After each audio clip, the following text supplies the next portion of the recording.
আসসালামু আলাইকুম প্রিয় এমপিভুক্ত স্যার ম্যাডামগণ, আশা করি ভালো আছেন। তো আজকে আমি আমার চ্যানেল লার্ন টিচ নিউজের পক্ষ থেকে আপনাকে স্বাগত জানাচ্ছি। আমরা এমপিভুক্ত শিক্ষকগণ যারা আছি, আমরা কিন্তু অধীর আগ্রহে আছি যে আগামী ঈদ উল আজহার পূর্বে আমাদের উৎসব ভাতাটা যেন শতভাগ হয় সেই ব্যাপারে, এবং আগামী বাজেট থেকে আমাদের যে বাড়ি ভাড়া, চিকিৎসা ভাতা এবং বিনোদন ভাতা সেটা যেন বর্ধিত করা হয়, সেই আশায় আমরা আছি। তো আজকে আমি এই ব্যাপারে আপনাদের সাথে কিছু কথা বলবো।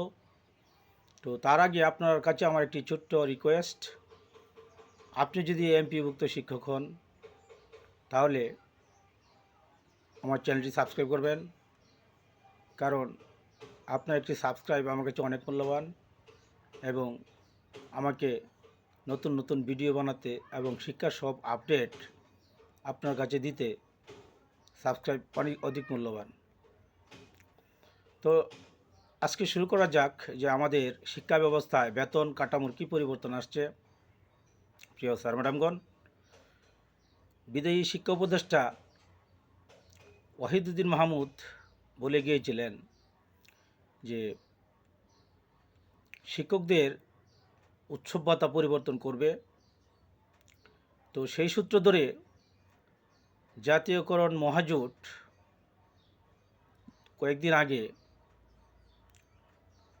গিয়েছিল শিক্ষা মন্ত্রণালয়ে।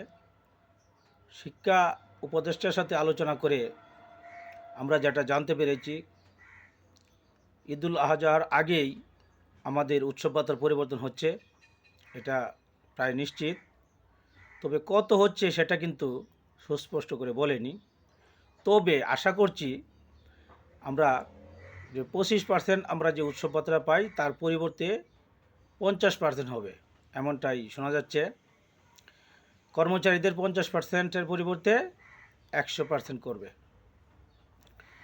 আর বাড়ি ভাড়া যেটা শোনা যাচ্ছে যে 1000 পরিবর্তে 2000 টাকা, অর্থাৎ আরও 1000 বাড়াবে। চিকিৎসা ভাতা 500 টাকার পরিবর্তে 1000 টাকা, এবং বিনোদন ভাতা 10% হারে দিবে। এটা মনে হয় বছরে 2বার দিবে বিনোদন ভাতা, একবার শীতকালীন এবং গ্রীষ্মকালীন। তো স্যার ম্যাডামগণ,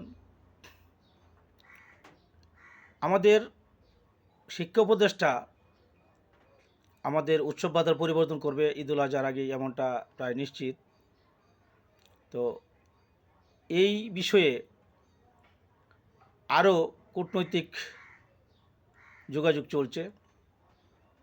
তো আশা করা যায় আগামী ঈদের আগেই আমরা শতভাগ উৎসব ভাতা না পেলেও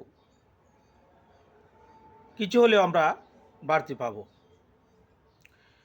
তো এএফটিতে কাজ করার কারণে আমরা আসলে অনেকটা হয়রানি শিকার হয়েছি।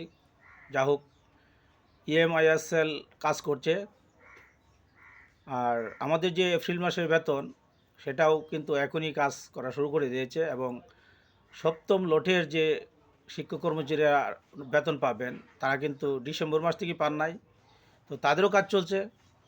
আশা করি যে শিক্ষকগণ এখন পর্যন্ত ইএফটি আওতা আসে নাই তাদেরও নাম আসবে এই এপ্রিল মাসে। তো সবাইকে আমি আবারও শুভেচ্ছা এবং ধন্যবাদ জানাচ্ছি আমার ভিডিওটি দেখার জন্য। তো আজ এ পর্যন্তই, সবাইকে অনেক অনেক ধন্যবাদ। আসসালামু আলাইকুম।